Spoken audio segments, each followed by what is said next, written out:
Hello and welcome to the Fifth Tile Podcast. This is a podcast talking about the world of gaming, and today I'm very excited to talk to my two guests, Nelson and Matt from Mythicos Studios, and we're going to talk about both their games, but they've got a new game coming out called Heroes of Mythic Americas, which is a 5e RPG supplement. So welcome, boys. Thanks for coming on. Thanks for having us, Jay. Yeah. Good morning. So I'm really excited. I got to meet you guys at Gen Con, and I fully invested into Mythic Americas. I got all the factions, and I think I got all the models for every faction as well. So I was obviously excited about the game, and I'm excited to have you guys talk about it. So this is, you guys have this great new Kickstarter, and this is going to be a great conversation. And I think what I wanted to do was really start with, and maybe Nelson, I'll go to you, like, tell us about the origins of the company and kind of what you guys are looking to achieve through the gaming. All right. So this sort of journey started with Mythicos Studios, and Mythicos Studios was this kind of kooky idea about having a community-based hobby studio, right? So where I wanted to kind of build this place where most of the space of the store, unlike most hobby stores, was dedicated to gaming space, which is a really stupid business idea because you're basically paying a lot of 2/3 of your rent to just host a community. But I mean, that's on purpose, right? So if you go to any of our stores, it literally is 2/3 gaming space and 1/3, kind of a typical hobby store. And we try really hard to kind of build a very cool environment, awesome tables, that kind of stuff, right? And we started that in the back of a warehouse a few years ago.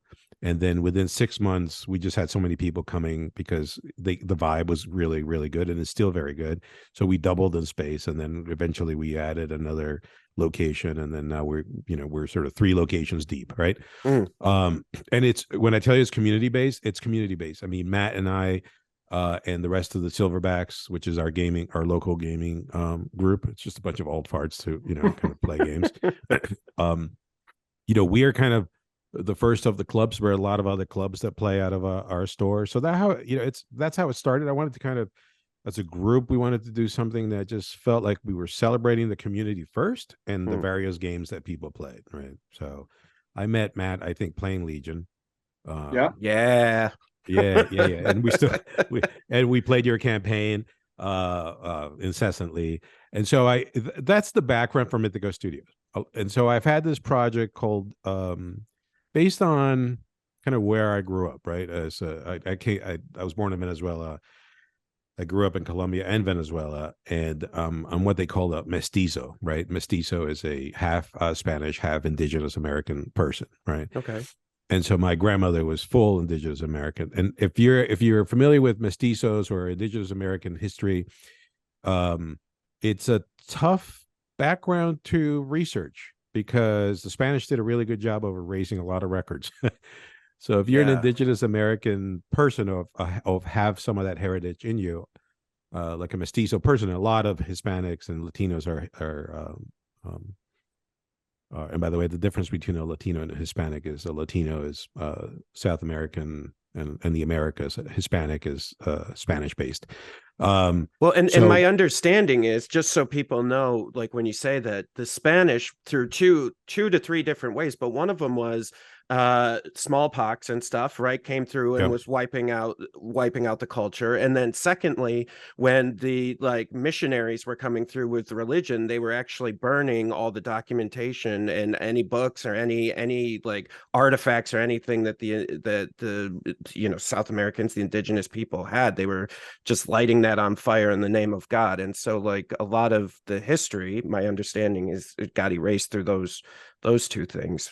Yeah, it's a very complicated, awful history. Which, by the way, it's still happening. I mean, in Brazil, they're killing indigenous communities for their land, right? So it's still something that is an kind of an awful thing. In that sense, having that as my family background, and a lot of mestizos, a lot of Latin Americans have that as a background. I wanted to kind of celebrate the good positive things of our cultures, right? Mm. And not the Eurocentric Yeah. stories and things that, you know, all of our stuff is built on. I'm like, well, Right. wait a minute, what about all, you know? So that was in the backgrounds, and I've been working on stories and writing stuff about a lot of these peoples for, I don't know, a good part of 12 years. Mm. So about 5 years ago, really started thinking about how to kind of turn it into a game. And then, you know, lucky to have awesome friends who are part of the Silverbacks who are super smart. And as it happens, also part of, some Native American tribes as Matt. And Matt, maybe you can sort of share some of that information as Yeah. well. So I'm a tribal citizen of Cherokee Nation, which is based out of Oklahoma, a town called Tahlequah, Oklahoma. And, you know, so my family is connected to the tribe that way. And similarly to what Nelson described, you know, the colonizing efforts of, you know, many different people, Spanish, the English, the French, have done a really terrific job of stamping out cultures, Yeah. right? You know, some of the artifacts that we mentioned before were stolen. You know, a lot of them in South America were made out of precious metals, and so they were carried off and melted.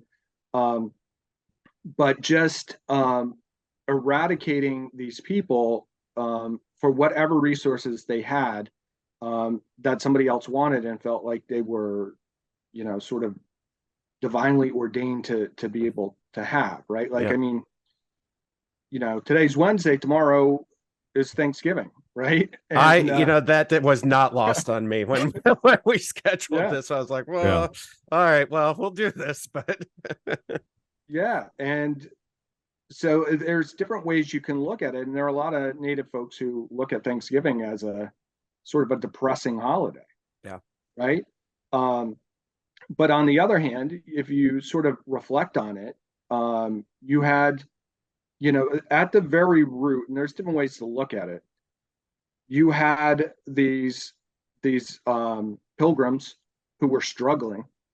You know, they inhabited a village that had been wiped out by plague, and you know the the natives in the area, the Nauset, they saw that, and they saw that this time they had women and children. They weren't just a bunch of soldiers who were trying to drag people off to Europe in chains, and sort of felt sorry for them and reached out and said, "Hey, how about if we help you figure out how to feed yourselves?" yeah.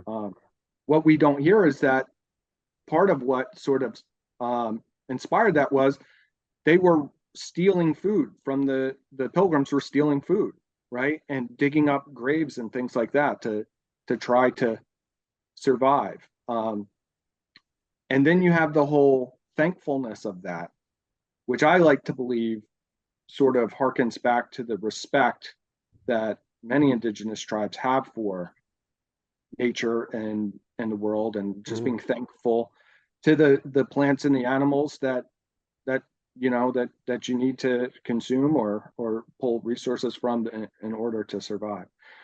So I sort of got involved in this project, having that background. And in my family, my grandmother came from Oklahoma. Her mother still lived in Cherokee housing in Oklahoma. And so my family had a lot of roots in the Cherokee community, but it was sort of a shameful thing, right? Like people didn't want to admit that they were native. It's and that was always one of those things that growing up, you know, I had questions about, like, why is this something to be ashamed of and not tell anybody about, right? Yeah. We had our secret, like, little blue cards that are our citizenship cards, but you weren't really supposed to tell everybody about that because, you know, that would be, you know, that would be a bad thing. And the more I did research into it, the more you know, the more it just sort of, I guess, angered me that, like, why should people with Cherokee heritage or any other indigenous heritage be ashamed of that? Yeah. Why wouldn't they want to celebrate that? And you just don't see it. And it's crazy, as was alluded to a little bit before, it's crazy that like we know all about the mythology of all these European cultures, right? Like I was thinking about like everybody knows about Viking berserkers, right? Like the bear warriors, Yeah. like Norse bear warriors. How many people know anything about the warrior societies of the Americas, Yeah. right? Well, and from someone, someone that grew up in between two nations. So we have the Oneidas and the Onondagans where near where I live. And had a bunch of kids and friends and stuff that went to both, were part of both nations. I think a lot of, from my perspective, like a lot of things we always hear about is like the ghost story stuff, like the Mhm. skinwalkers or the chupacabra or Mhm. Wendigo, Bigfoot, that sort of stories that I think connect us to the to those cultures. And so you don't get to hear about the other stuff as much, or when you do, it's usually like in a Western movie or something, right? Yeah. Like Right. yeah. Yeah, I think part of so the background can be fairly depressing, right? And negative and dark. And so, and I think, when I was a kid, growing up in either Colombia or Venezuela, if they called you an Indio, that was an insult, Mm. right? And actually, just for fun, this morning I was sitting looking at some Wikipedia pages, and one of the paragraphs describes these primitive inhabitants. That's how they describe the civilizations they used to live in Right. South America, right? So even to this day, right? But to keep it positive, that's why I kind of started this originally started this project, and then very, very early on the rest of us got together to make this happen as a group. So it's no longer I, but it's we and us, and it is really to celebrate this, to take not just Native American cultures from North, Central, and South America, but frankly from around the world. Because even Europeans, if we think about European ancient cultures, from the Scotch and the Irish and the Norwegians and even the Spanish, all of the losing quote unquote cultures to the Romans and the Normans and all the other sort of prominent societies that won out, those prominent societies crushed the losers and their stories and their backgrounds and all of that, right? So for us, like when Mythic Europe comes out, it's really going to be focused on those cultures that were crushed by the prominent cultures, the Romans and the Greeks and all this other stuff. Look, if I hear about another Roman story, I'm going to shoot myself. Don't get me wrong, I love Roman history, but we have a wealth of that. Our job is, as we discussed internally, is to give people, through an entertainment platform that celebrates these cultures, an intellectual itch, right? That you read something and you're like, wow, I didn't know the Nazca, we're only the third or fourth society, and they were the latest group of people that made those awesome lines out in the desert, that Right. And so if we get people interested, we're doing a big part of our job, which is to get people to look at the cultures around them that are not Eurocentric. I mean, I'm a huge Star Wars fan, right? Yeah. But go back and take a look at the interviews from from Joseph Campbell with George Lucas, where George Lucas says, my inspiration for every single Star Wars story was, European mythology, the Green Man being one of them, it's just basically European mythology in space. Yeah. Right. So mythology has always been a part of our backgrounds and our history. So we want to do this respectfully as people that are part of the culture. That's our mission, right? To celebrate these folks and the very different point of view and how they look at the world. Like, so a lot of Aboriginal societies, indigenous societies, native societies, the world is not black and white, right? Sort of like us Westerners. Yeah. It's good or evil, right? Right. It's a more nuanced, balanced point of view. And by the way, and that's where that notion of balance comes as such an important kind of underpinning of our game, right? And if you're into the game, you know that balance is a big part of it. So that's a little background. we wouldn't do this if we were just a bunch of guys from England, writing a Yeah. writing a game about native peoples. We felt that we have the passports to be able to delve into that world, as it were. Yeah, and I think a couple of thoughts I have swimming in my head right now as we talk about this is it's interesting the way that the indigenous are described, and like what you were talking about, with just like, oh, hey, they're just like some hunter gatherers that kind of Right. lived around here. But like, as we're starting to find out, as our technology increases, I was listening to a podcast the other day that was talking about some of the LiDAR stuff that they're doing over the Amazon rainforest and finding like these incredible structures like the pyramids out in Egypt. And it's so interesting how all this stuff we've been talking about has kind of almost erased like this advanced civilization in a way. I don't want to sound conspiracy theorist here, but like in a way, very much like the Egyptians that we have right here in the Americas, and these structures that are inexplicable that are in the jungles down in South America. And so, just showing some of that, like I'm looking at some of these minis and the minis that I bought, and like showing some of the temple structures and some of that in the game, I think helps to re-educate, hopefully, us dummies who have been just thinking about like, the skinwalkers and the scary stuff about the the stories that we've heard. I had an interesting experience a couple of years ago. I went to the UK. I was there with my family for a couple of weeks, and I was walking around, and I thought, man, what I admire about the Europeans is they preserve their history, right? Like here, if there's an old building that has some historical value to it, but I want to build a strip mall, I'm knocking that thing down, right? Yeah.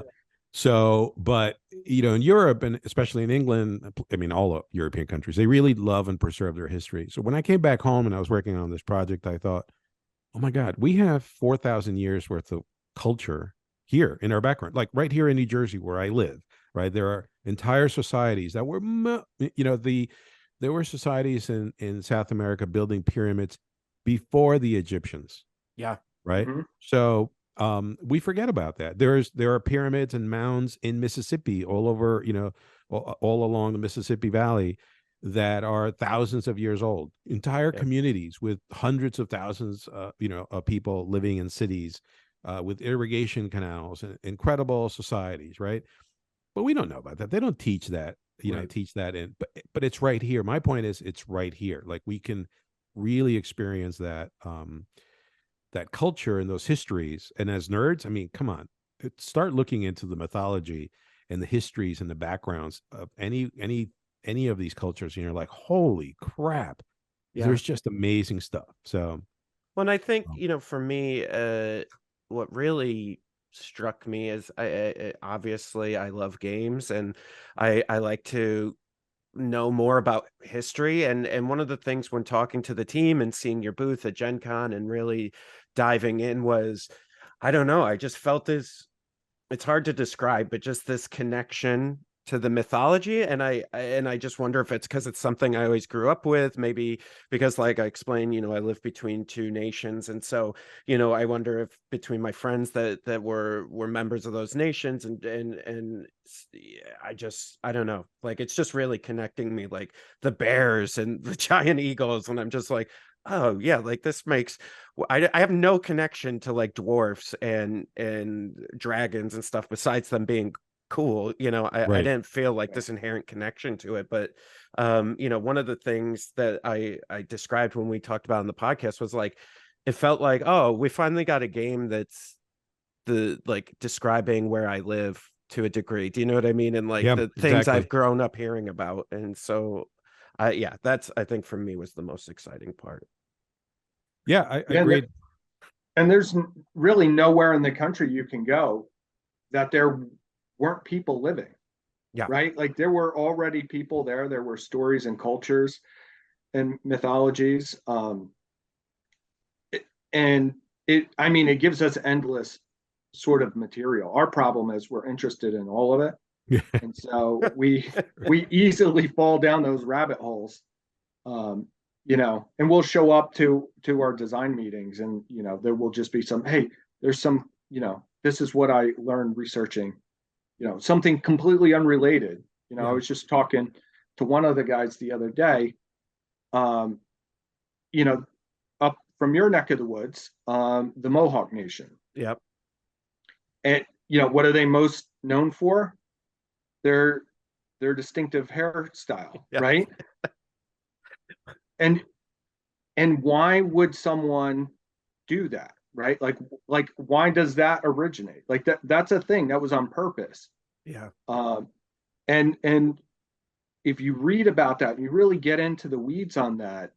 The reason the warriors would shave their head in that way is it made their scalps more valuable, so that other warriors from enemy tribes wouldn't attack women and children.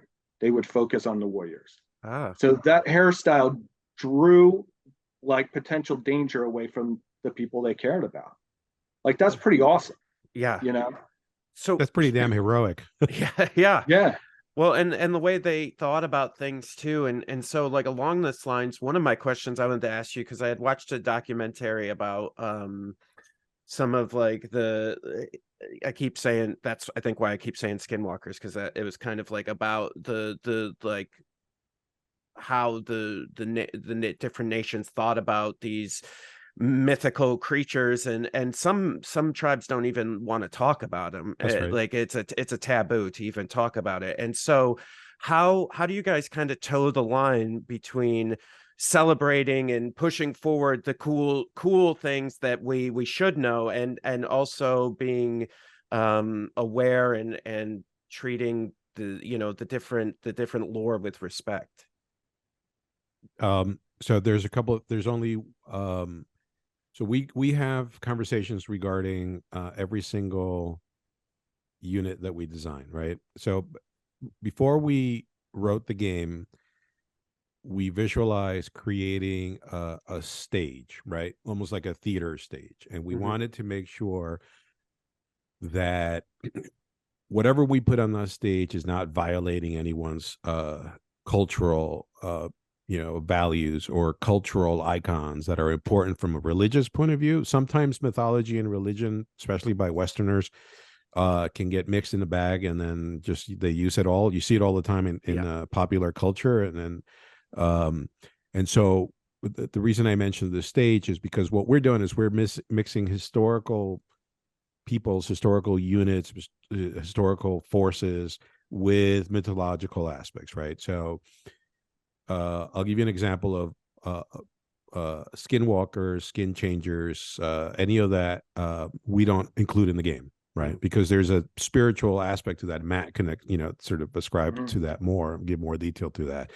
There is one place that we kind of the only place in our game where we feel, and we're actually going to go back and revisit, and we're not in the RPG version of the book. The Wendigo is the only of the mythological creatures that we called by name, which we're now, for some that's not cool. For others, it's been so used in popular culture, but we're going back to even revisit that one, right? Because there's debate internally and within the group that what's too much, what's not enough. So we're very aware. There's stuff that we will not touch for all the right reasons. And you hear a lot of stuff like we hear the Wendigo is like the icon of the game, right? Like you see it everywhere. At Gen Con we had a giant bottle. It's it's pretty awesome. We did hear from people like, oh, you can't name the Wendigo, and that's one of those, like, there are certain things that have power from naming. The Wendigo was a cautionary tale, right? Like that's a cautionary tale about greed. Like the Wendigo is the embodiment of greed, and that was something that was described through oral tradition. They warned people about greed through the stories of the Wendigo. It wasn't some secret, right? Although there were taboos, sometimes the taboos if you think about it, like the medicine societies, um, those were stamped out. Those were stamped out by colonists. Right. So all of that lore and that, I mean, there's the stories were sort of curated by the medicine societies. Their knowledge of herbology and and just it was such a cultural reservoir for the community. They were very, very secretive of that knowledge, in large part because it was being attacked, right? Like as a reservoir, there were people who were trying to stamp that out. I mean, we still see it today. You mentioned in Brazil, but we see it in the United States as well. There are efforts to stamp out all of these cultures, right? Their languages, things like that. We're hearing about all the Indian schools, right? Yep. And mostly what you hear about are the ones in Canada. Yep. We had Indian schools all over the United States as well. In South America, I mean, everywhere. Yeah. I mean, everywhere. Those were specifically designed in the United States. What's interesting is they were actually the operation and organization of the Indian schools was a military operation, right? Because it was easier to stamp out the cultures through that education model than it was to try to root them out of the forest and, Yeah. Right. As they were expanding throughout the territories to build a larger American, country. Yeah. They were trying to tune down all the nations as they were going through. Yeah, but you couldn't speak the language, you couldn't tell the stories, you couldn't wear your hair in a certain style, you couldn't have a name that was given to you by your family. So there are certainly places where we want to be very respectful, but there are other places where you almost want to shout out the mythology because it has been suppressed, right? Right. You want to sort of shout it out that you can't get rid of this, right? These stories you can't get rid of. Yeah, and I guess it's got to be tough because you also want people like me and to like be interested in the game and to use those things like we the popular culture has kind of put into the zeitgeist, right? And be able to recognize that and like I did and go, oh, that is the way to go. That is super cool. I've heard about that. I can play that, and I think it's an interesting line that you guys have to kind of like walk. It's a constant thing that we're very aware of. Yeah. And look, for us, we're nerds, right? So whenever we start looking into these things, like Matt was saying, it just every single project we do is a giant rabbit hole, and we all go right down into it. We're working on the Taino right now, which is based on the Caribbean sort of islands of Puerto Rico, Dominican Republic, Cuba, that kind of stuff, right? Now, there's a lot of Puerto Rican and Dominican gamers, and there's a few of them that come to the studio in Randolph, and they're like, wait a minute, you're going to have a Puerto Rican warband? And I'm like, that's the first time ever, right? Because any game that includes Puerto Rico is from the point of view of like the Spanish and taking resources and that stuff, right? There's that famous San Juan, board game and that kind of stuff. So, but it's at the end of the day, it's a game. So we want people to have fun, and if they're interested, and we kind of inspire them to do a little more research, then we've done sort of our secret mission, which is to infect people with that intellectual itch. But we need to provide and give the community a fun, well-balanced game with awesome miniatures that they want to collect, that doesn't cost a bloody fortune to play.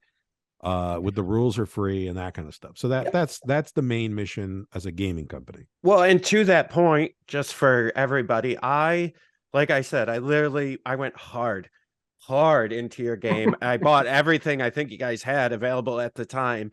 And it was actually kind of reasonable for me to get it all. Like, I remember talking to my wife, Rachel, about it, going, okay, I'm going to get all this stuff. She's like, how much is it going to be? Like, thinking I was buying into Legion or Warhammer or something. And I told her, and she goes, oh, that's that's not even close to what you've spent on other games. I was like, yeah, I go and I'll have everything. I was so excited to walk out of there.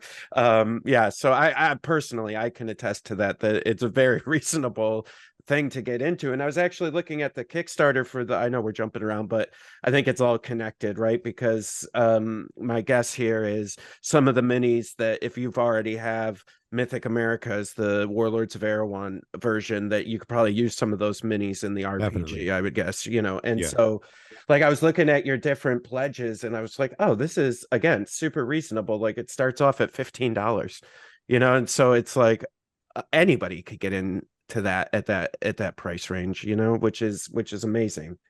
I think part of it is folks don't. So we're a community-based store. We're probably the worst businessmen and women in the industry, and that's okay. We're okay with that because I know this is sort of bizarre, but our side gig is we're educators. We want to be educators, right? So if our mission is to educate people in a fun way, but we make everything priced in the standard industry pricing, we're not going to reach as many people. Yeah.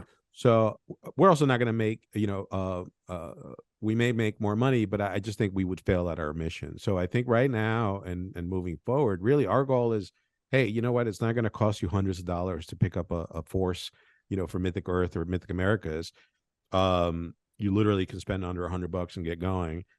Everything else is free online on our website. Yeah. And I think in this day and age too, by the way, playing a fast, that's one of the reasons I love Legion, right? Because you can play a good deep game. It doesn't take hours and hours, and you're not running around with 600 models, and it didn't cost you $5,000, and you have to mortgage your house, right? And the lore is deep. So the lore for Mythic Earth and the RPG, and Matt, you can talk about the RPG for sure in depth, is when you're creating something like Mythic Earth, you have to spend a lot of time kind of creating a fantasy world, in essence, in some places that allows you to explore various societies that may have been separated by thousands of years. Right. So historically, some of these societies connected because, the Incas were definitely trading with way up into the Pacific Northwest, if you can believe it. So there's all kinds of archaeological evidence that shows trading between these cultures up and down the Americas. Right. But what happens when they're separated by, if we want to do the Nazca, how do we get them to interact with the Inuit? Yeah. Right. Yeah. And so there's a kind of a creative background that we put together, which is kind of the underpinning of Mythic Earth. That is a very deep lore background that we're building, and the RPG is going to really kind of flush out a lot of these themes and how these things can actually happen. But it's still rooted in the cultural mythologies. Exactly. And there are a lot of overlaps. Like if you were to read about the Mayan view of the cosmos, right, where there's really three layers, right? You have the upper world, you have the middle world where man lives, and then you have an underworld. If we look at how the Cherokee saw it, it's the same thing, right? And those are groups that are separated by thousands and thousands of miles, but there are some themes there that run through all of those cultural mythologies, and that's really what we're working to tap into. And the RPG project has just been a blast to work on, right? We saw people were buying Mythic Americas models for their role-playing games. Yeah. Right. And so a couple things occurred to us, right? Like, so one, wait a second, that's awesome, right? Two, wait, are all of these native cultures just the bad guys for the European heroes to fight? Because that's not awesome, right? We need some native heroes, to go in there also. And many of us on the team are like we go way back in the role playing. Like we have done played every version of Dungeons and Dragons. We just launched with our team a Shadowrun campaign, like all of the like Yeah. we play all of that stuff. When we were playing Stormtide, you know, my commander had a huge backstory. Like he wasn't just a mini on the table. What's Stormtide now? Just kidding. Yeah, there was a whole story about how, because I of course used the wrong model and I had the guy with the cyborg arm. He was just cooler, right? Like there was a story there in that model. Yeah. That wanted to come out, and so what we're doing is there's stories in lots of the models that we make, and what we hope to do with the RPG is to help people to pull the stories out of those models and have some adventures. And it has been a blast to translate Mythic Americas, the mythology, the lore that we've been creating, some of the just awesome things from various cultures around the Americas, and translate those into the rules of we'll call it 5e open game license and beyond is what we've been throwing out there. It might be helpful, Jay. I don't know if this helps, but the kind of background of Mythic Earth, Mythic Americas is this fairly universal theme that you find around cultures around the world, right? So, you know, we kind of, all of us who have kind of Western European ancestry were raised with this Judeo-Christian kind of Western point of view of good versus evil, black and white. You know, that's how life is, right? Which is fine. It's totally fine way of looking at the world, right? But a lot of ancient cultures didn't see it that way. You know, the Maya didn't think the humans would live forever, for example, right? Or they didn't think that we should live forever, right? And that history was sort of a series of chapters, and things started and progressed and then died, right? It was part of culture. A lot of northern nations, humans came from under the ground, like we rose from, you know. So there's a lot of awesome stuff in our world. We took a universal approach, which was this idea of balance, and really it's balance between humans and Mother Earth, right? Yeah. And that's not to say that, by the way, there's a lot of cultures, native cultures, that destroy their environment. And lived way out of balance with nature, and they paid the price because they disappeared. Yeah. When the world changed around them because of their practices. But that notion of balance between humanity, which in our game we're called the ruling children, right? So the ruling children are basically human beings, all of us, and we're placed here by a universal force called the One. And the One as a universal force is a pretty common theme around the world, right? Yep. This sort of one entity. It's not a god per se, but it's just a force of the universe. It's known in various cultures by different terms. And then there's two factions, main factions that we kind of use as our creative structural platform within the game. And that's the ever living and the ever changing, right? And within those two, you play the games, and that the ever living, as you would imagine, are all about living entities, and not just humans, but all animals and all sentient beings. That could be a rock that has a spirit, right? It's about life and death and preservation of a balance within the structure of life. And then the ever changing are these groups of entities and peoples and beliefs that recognize that evolution only happens through death and destruction, that nothing new can come out eventually until something old dies out, right? And so the ever-changing, they're not necessarily, so, and why do we do it that way? There's no good or evil faction in our games. There's no, you can't play the Axis and say, well, that's the evil empire. Nope. Right. There's no such thing. And that's on purpose. We don't want any particular culture to be seen as an evil anything, right? So the creative portion of this is everyone in our games, from RPG to tabletop, is fighting to maintain the balance as dictated by the One, right? And so whatever game you play, all the scenarios, you know, the tabletop game is dual scenarios. So you have to achieve objectives with two-tier scenarios, is to maintain the balance. Sometimes maintaining the balance will look to the other side like you're doing something awful and evil and violent, but it's an eternal balance. So who knows how you're going to maintain the balance by achieving those objectives, right? So that really has given us an enormous amount of freedom to create a background where, for example, in our game, only the children, as humans, were endowed with the notion of love and hatred, right? So the gods do not have that, and that's the one thing that they envy us for. And so that background is something that you'll see in some of the stories that we've written and the novels that we actually have three novels coming out. We have a publisher who sort of signed on to publish cool. our.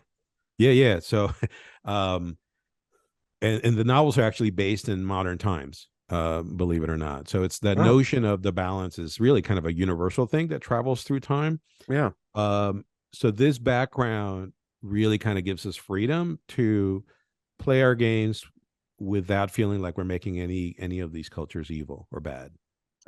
Yeah, I think it's a funny thing because as you were saying that, I was thinking, obviously our head is deeply in Star Wars Legion. And so I was thinking about Legion, and I think when you come to the table in gaming, like I started playing Legion as an Empire player, but I didn't inherently see my squad as evil. I just saw them as, the units that I wanted to play with, right? Yeah. But now recently watching Andor, I'm like, oh god, these guys were awful. But yeah, I like that because I think it doesn't pressure a player into saying, oh, I'm always the good guys, so I'm going to pick X faction, right? And so now you can just pick, well, you're all kind of good to yourself, right? Because if you read your own stories and you buy into your own lore, you are the good guys. So I really like that because then it just releases you to kind of pick who you think is the coolest at that point. Yeah, right? On the tabletop, you don't even get to pick the. You walk up to the tabletop. You have to put a force together, right? 1,000 points, and you have to be prepared because it's random as to what alignment you're playing each game. So you have to, so the sort of the one, as it were, chooses by rolling some dice what alignment, whether you're going to be ever living or ever changing. Boy, that one always really gets me on dice rolls. Is that who I can blame? Yeah, always blame the one. Yeah, the one. But yeah, I tell you, it's fun. Put out on our Discord channel, put out a suggestion for, hey, which characters, which cultures, and you get 1,000 answers because everybody's like excited about their particular whatever it is, right? Yeah. Yeah, we so Nelson mentioned before how we're terrible businessmen, but some of the things are hard to quantify, right? Like we recently received a message over our Discord from a teacher out west who runs a gaming club for native kids, and they are just so excited about Mythic Americas because they get to see their culture in a heroic light. Yeah. And they're not playing a game where they get to relive how they lost their land or, were slaughtered or their culture was destroyed. And that's the kind of stuff that, you can't quantify, but it comes back. That's why you get up and you keep working on this. And that's the kind of stuff that drives us. Yeah, and I for me it was I think what also one of the things as I started getting the minis out and I was looking because honestly I bought purely on emotion when I bought into your game, because I'd met you guys. Yeah, you guys were super cool and the game sounded awesome and it looked awesome at the booth and I was like, yeah, I'm in. And so, but as I started digging into it, I started to appreciate that more because I think from a popular standpoint, right, like all the stories that as a child, I mean, it's growing now and becoming different, but as a child growing up, I think we can all speak to this, right? It was always cowboys. That's how Yep. we got introduced into the nation's culture, and not always in a good way. And so it's really, I thought it was really awesome to be able to see something that was like, no, there's no cowboys in this. They're not even part of this. We're just talking specifically about, about the indigenous tribes that were here and their cultures. And I think that is super cool to me. Yeah, just because I think we've all had curiosity on that, right? Like that it's this strange, even though sometimes they were the quote unquote bad guys in the movies, you still had all these questions about, but why were they there? Like, what were they doing there? Like, what is going on? Like, Yeah. like you just had, it just opened up more questions than it had answers, even though the good guy, Wyatt Earp or whoever won, it was just like, yeah, but who are they? Like, what's going on with those guys over there? They were just the sand people, right? Like Yeah. from Star Wars. It wasn't until Boba Fett that we saw, hey, wait a minute. Right.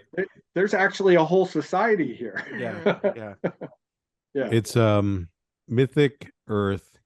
It's kind of like the kind of overall umbrella, right? So if you look at what we're doing with Mythic Americas, which is how that was kind of the first door into Mythic Earth, right? So so wait for this. This is crazy, right? So we decided that we wanted to celebrate, heroically represent these historically underrepresented cultures. That's how we describe it, right? And so that doesn't stop in the Americas. We can spend the rest of our kind of gaming design careers, as it were, in the Americas. But how do you bridge these cultures? How do you bridge these cultures across sort of Mother Earth, right? And you do it with bridge factions. And bridge factions are exactly what they are. They are factions that connect cultures across the continents via the ocean, right? In most cases. The Vikings are one of them. Yeah. Right. So Viking mythology has been used I mean, for the love of Pete, there's a comic book hero running around that represents a Norse god, Thor. He's like literally going around, and Loki, his brother. And it's just like we've taken European mythology and just abused it. Yeah. To such a degree. So we are planning on bridging some of these other continent with these bridge factions. The first of the bridge factions is going to be the Polynesian kingdoms. Oh, yeah. And if you look up the Polynesian kingdoms, it includes the Philippines, the Samoans and that kind of stuff. I mean, go look at that stuff and you're like, whoa, wait a minute. I want every one of these. So I explored on the tabletop. And then we'll go the other way into Europe. And again, it's all about making sure that we cover all of these cultures in the same way that we're covering the cultures in the Americas. So yeah, dude, the next 10 years for us, and it's 10 years. We've already committed to doing this. We've been at it 3 years now. Isn't it interesting when you're only a few years in and you just like, yeah, I'm doing this now. It's kind of like we're doing that here with the fifth troop around, just like, yeah, no, this is what I'm doing. And it's yeah, I guess I'm just saying that from a point of respect, that to be able to put out a game and then go, okay, we've got plans for the next 5 to 10 years, I think is such a cool thing to see, especially in gaming. And it's a struggle, right? I mean, it's a struggle because you're basically some of us have given up our jobs to kind of come in and and do these things. And as the wife just looks at me and just shakes her head. Yep, I get the same thing. That she sees your saving account disappear into the ether, right? Oh yeah. But it is what it is. I mean, I know personally I'm passionate about doing this, until I'm not around anymore, because I think it's important. I mean, but I'm a gamer at heart, and I want to, enjoy the company of my friends while we're playing an awesome game that in the back of my head, I know is actually doing some good. I mean, how is that in any way bad? Yeah. I mean, I think I can directly relate to that, you know, and as I said, I bought in, it moved me in a way that I spent, you know, I used my put my money where my mouth was, but then I started like reading some of the stuff that you guys had in the books, and then that's when I started watching those documentaries. And Yeah, like I was good. like, well, now I want to know more about this, and you know, started reading about you know, that stuff I was talking about with the lidar in the jungles and stuff, and like learning about these massive civilizations that they may have been way more technologically advanced than I think we give them credit for, and so that's like highly interesting to me as well. And so yeah, I think it's working. Good. Thank But you. yeah.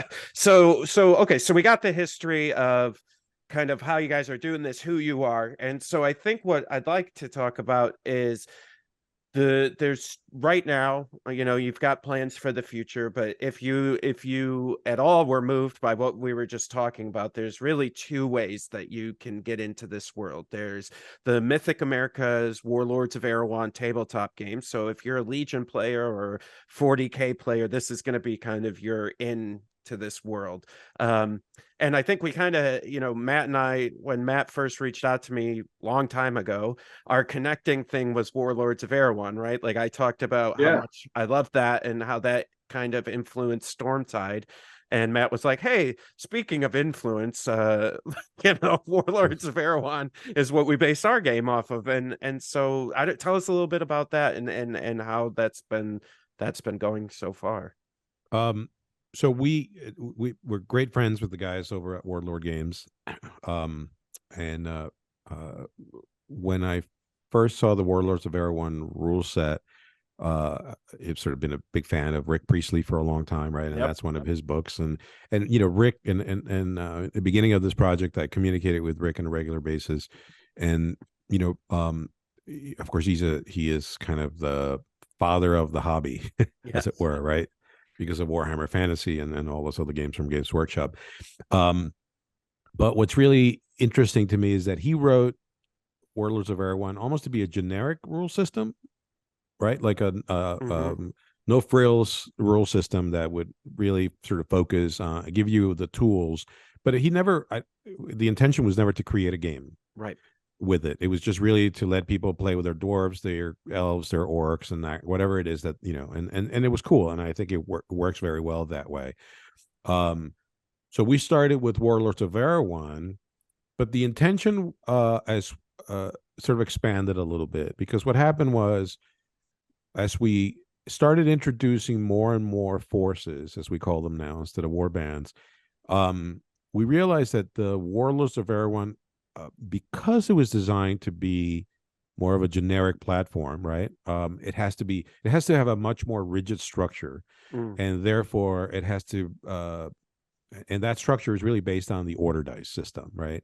The order dice having 6 orders that you can perform in essence, and that's the limit. There's a beauty to that classic sort of simplistic point of view. From a game point of view, it's a wonderful sort of way of doing things. But when you have a game like Mythic Earth in which you're planning 48 forces, I mean, think about it. That's insane. Yeah. That's beyond stupid, by the way. Yeah. But it is what it is, right? And so that's you need something that's a little more flexible than 6 orders. The system breaks down, the creativity gets narrowed on as to what you can do with the forces. So we very early on intended to write our own system. The other thing is, I wanted, me personally, and then the team agreed, I wanted to make it, as kind of a continuation of that previous conversation, I wanted to make it very, very easy and cost effective for you to play this game. And so I wanted to have a free rule system. We obviously could not give away, even though we own that book, the Warlords of Erewhon Mythic Americas version of the book, we couldn't give it away, right? Because that's a partnership with Warlord Games. Right. We also don't want to abandon the people who picked up the game because of Warlords of Erewhon. Right. Right. The people who supported you to begin with, right? Exactly. So what we decided to do was like, okay, well, you know what? This is not a first thing this has ever happened in the gaming industry. So what we're going to do is we're going to release a rule set called Mythic Earth, which is a free rule set that you can download and play. We're going to run a lot of the kind of events and forces around that free rule system, because that is kind of a more universal thing that anyone can use. It's free. But, you know, whenever we do a force roster or warband roster, we'll publish it for Warlords of Erewhon. We'll continue to support. The rule book is there. We just, you know, we updated it with the FAQs, and we actually, Warlords of Erewhon Mythic Americas is on its second edition already. So, so we're in essence supporting two ways of playing this on the tabletop.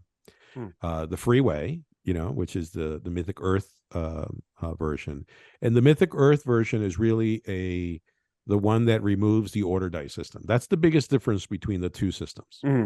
Yeah, it's still a random activation, random deployment. In the game will feel very familiar, but it's not the six-sided order dice, as it were. And the rules are free, and you know, everything's available online for people to use. So it's more work for us, but but it really kind of gives the community that option. Right? I think that's a good, I mean, it's good, right? Because really that's the thing about gaming, is sometimes it can become too rigid for certain people, and so allowing opportunity to change, you know, that's what we're doing with Stormtide, allowing people to do something different with what they've bought into, I think is always a positive thing. I you know, yes, it's more work for the rest, you know, for you guys to make it happen, but it'll be worth it in the end, because you know, your players get to do different things, which is always positive. Yeah, and you know, we again, if you play Mythic Americas Warlords of Erewhon, you know, right now you can pick up the Western Federation, for example, the newest warband on our website in that rule set, or you can pick it up for the Mythic Earth rule set, right? Yeah, so it's awesome in that way, and it also sort of gives you a lot of gives you the ability to be more creative, because there's a lot of cool stuff that you can do within the new system. So, and now the RPG book, which Brian Heineman and Mike D'Agostino are the main authors. I mean, I tell you that I've seen just like the first, not even the chapter, but like the first section of that book, and I'm like, okay, that's I'm done. Yeah, I mean, all the artwork that you guys have been showing has been amazing. And so for anyone who wants to look into that, it's on Kickstarter, Heroes of Mythic Americas. Guys already are funded as of this podcast. You funded in day one, which is, that's huge. Trust me, I've tried to kickstart things and it didn't go as well. And so that's great. And I really liked, you know, seeing some of the minis that I already bought in the pictures for the RPG. And so how has that been, developing that on the 5e system? Is that been good, interesting? Like where's it falling? It's been a blast. There have been really only two challenges sort of in the design space that we've had to wrap our heads around. And one is D&D is based on that Judeo-Christian good evil mentality, and that is something that doesn't work in our universe. So sort of thinking about how does alignment work within the role-playing game. Right. Yeah, that makes sense. And then the other thing is for folks who are D&D players, they know that that Wizards of the Coast announced that they are moving to, like, they're done with editions and they're moving to their D&D Beyond model, and they're playtesting some things. And what's interesting there, so we've been paying very, very close attention to that work. They've already stated that system will be backwards compatible with 5e, and we're working within that 5e open gaming license area. But a lot of what we were trying to do sort of is paralleling what you're seeing the team at the Dungeons and Dragons team doing, where they're trying to disconnect some of these outdated ideas about, like, orcs are always dumb and ugly, right? Yeah. Elves are always smart and beautiful. and sort of disconnecting those kinds of sort of societal values from a race of people or creatures. And so we were seeing that what we were doing, which we were already, we were already down the road when they made that announcement. We were like, uh-oh, hold on. Oh is no. really Yeah, I can imagine that day too when you found that out. You're just going, oh God, yeah, they're doing what? Yeah. But that's actually fortunate, right? Because like we're sort of moving in tandem. And so, we've done a lot of like digging in and being very critical with what we had produced so far. And it's just exciting how it's coming together. I mean, we already have a dozen new archetypes fully written. And I know that when I pick up a book, I'll pick up a D&D book, like their latest, they had their Tasha's Cauldron of Everything book came out. I'll look through that and I'll be excited about, hey, here's a new archetype. And then I'll flip past 3 or 4 of them. And then I'll find another one that I'm interested in.